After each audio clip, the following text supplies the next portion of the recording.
Cette vidéo est purement éducative. Elle ne vise à stigmatiser aucun groupe ethnique, aucun groupe religieux ou aucune nationalité ou individualité. Elle vise à comprendre une forme d'ésotérisme qui est l'ésotérisme satanique et les influences qu'il diffuse sur le monde. Cet ésotérisme est traditionnellement appelé l'humanisme. Il est né à Ur et il a trois formes. L'humanisme libéral qui dirige les États-Unis, l'humanisme socialiste qui a dirigé une grande partie de l'Eurasie et l'humanisme évolutionniste qui a dirigé l'Allemagne nazie actuellement et l'idéologie promue par le Forum de Davos. Bonjour les amis, j'espère que vous allez bien, je suis Pascal Trefingui, on est à Brasilia au Brésil et aujourd'hui nous allons continuer notre exploration les 7 tours du diable, les 7 tours du diable qui correspondent aux 7 civilisations humanistes ou sataniques annoncées par le prophète Daniel et repris par Zacharias et évidemment Saint Jean. Jésus y fait également référence. Qu'est-ce qui se passe dans ces tours du diable? Eh bien, on pratique. Bismillahirrahmanirrahim.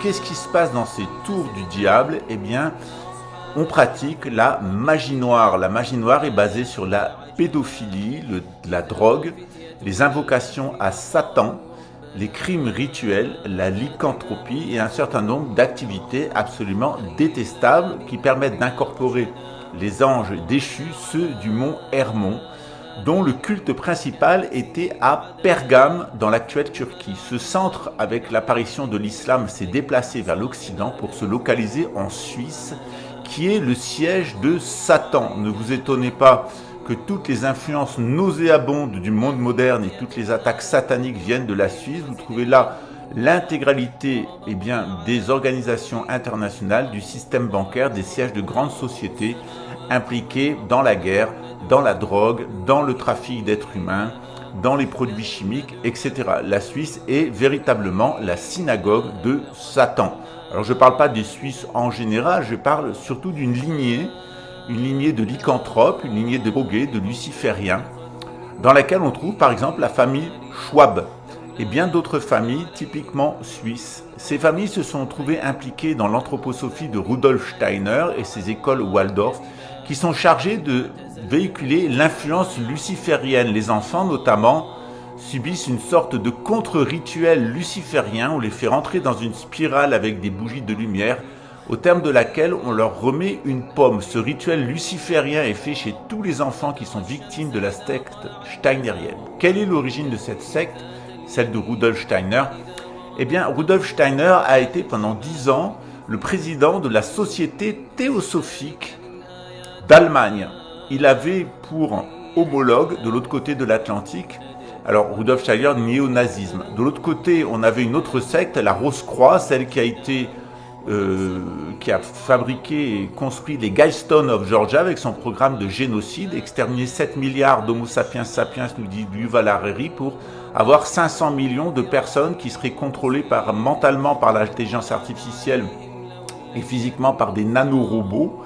Les nanorobots existent bien, c'est une technologie de contrôle de notre usine chimique par ces nanorobots. En 1850, déjà, Dostoïevski y faisait référence dans son livre Crime et Châtiment.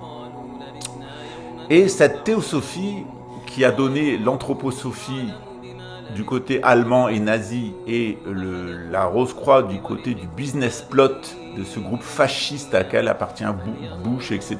C'est un groupe qui voulait faire un coup d'État contre le président Roosevelt. Eh bien, derrière cette théosophie, qui a ses deux émanations actuelles, la Rose-Croix aux États-Unis et l'anthroposophie de Rudolf Steiner en Europe, c'est des sectes de nazis, des sectas nazis.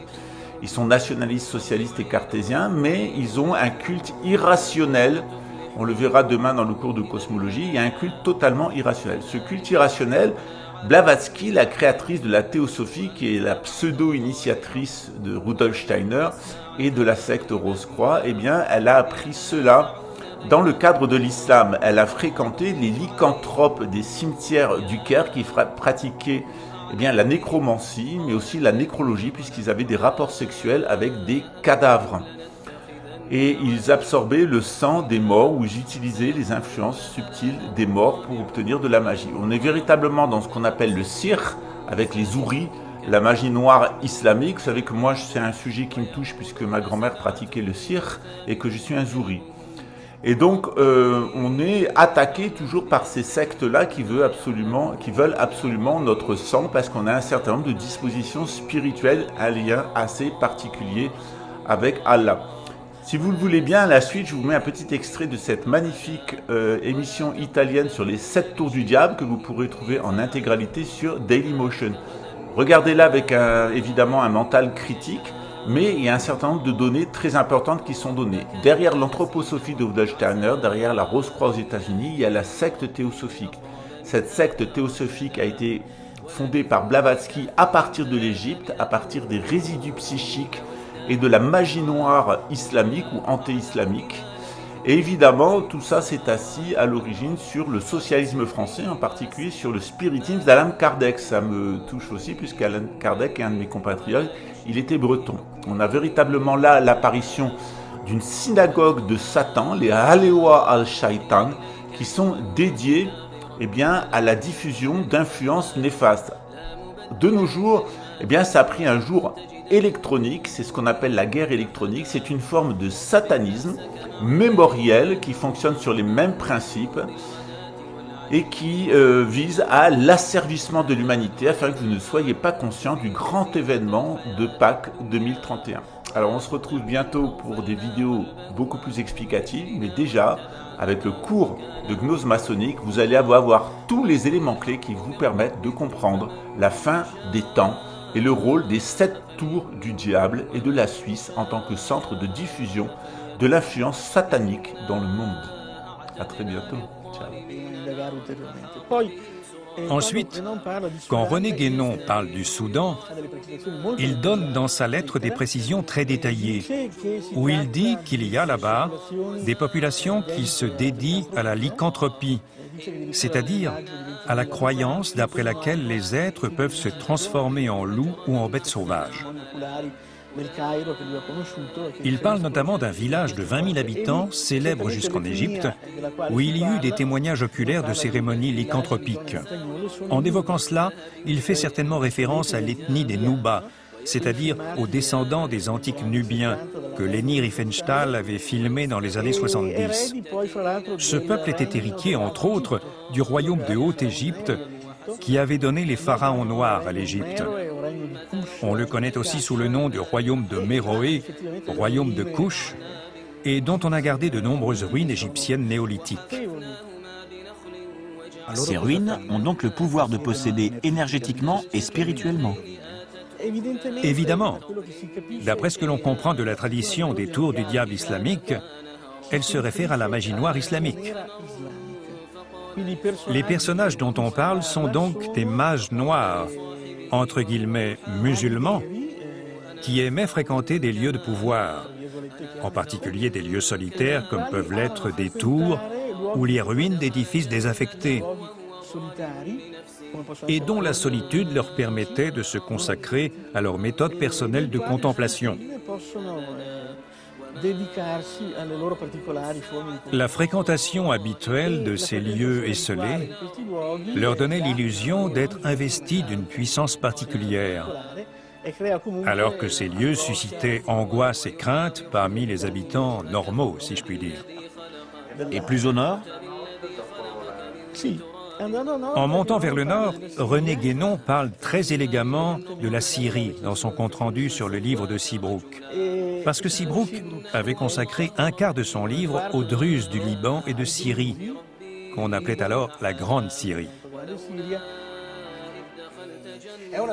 C'est une question d'ordre terminologique. Dans la tradition gréco-latine, l'origine de cette science renvoie au mage perse. Rimanda l'origine di questa scienza ai magi persiani. Dans la tradition islamique, et donc en arabe, le fait d'utiliser le mot magius signifie parler de zoroastrisme, c'est-à-dire de manichéisme. Par conséquent, la connaissance que nous considérons comme de la magie ou comme une série de connaissances hermétiques ne prend pas la même appellation dans le monde islamique puisqu'on l'appelle la science des balances.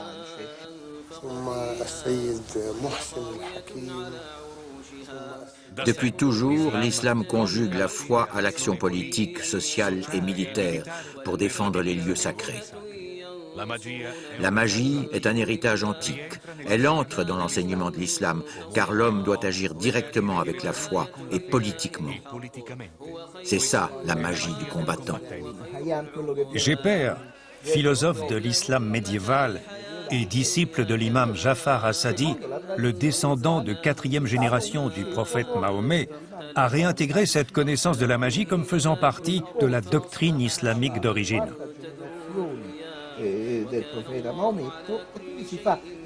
Cet apprentissage de la magie s'est ensuite enrichi des connaissances provenant des Chaldéens, des mages, des Grecs.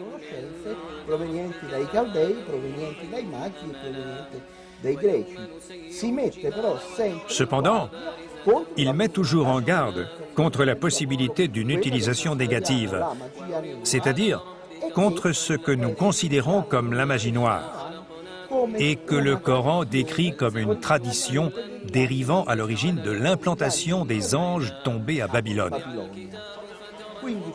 Donc, à l'instar de la tradition biblique, il y a dans la tradition coranique cette idée de magie noire comme étant le vestige mort de la tradition babylonienne et dont l'influence est diabolique.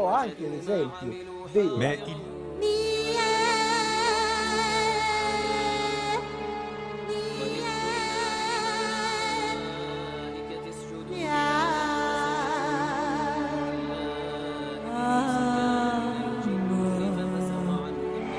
My dream is to fly over the rainbow so high. Champions Sophia.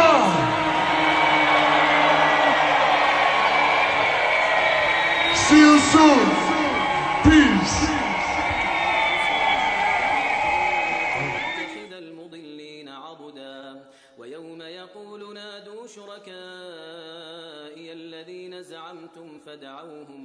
فدعوهم فلم يستجيبوا لهم وجعلنا بينهم موبقا ورأى المجرمون النار فظنوا أنهم مواقعوها ولم يجدوا عنها مصرفا ولقد صرفنا Tachidele, je voudrais envoyer un remerciement particulier aux personnes impliquées dans le mouvement Rastafari que j'ai pu contacter et qui m'ont donné des éclaircissements sur l'idéologie du Rastafarisme, l'intention de Bob Marley et le travestissement de sa pensée par l'écolofascisme nazi.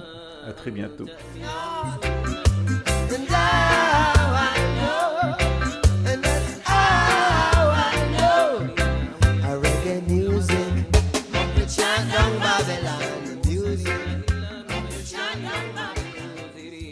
ويجادل الذين كفروا بالباطل ليدحضوا به الحق واتخذوا آياتي وما أنذروا هزوا ومن أظلم ممن ذكر بآيات ربه فأعرض عنها ونسي ما قدمت يداه إنا جعلنا على قلوبهم أكنة أن يفقهوه وفي آذانهم وقرا وإن تدعوهم إلى الهدى فلن يهتدوا إذا أبدا وربك الغفور ذو الرحمة لو يؤاخذهم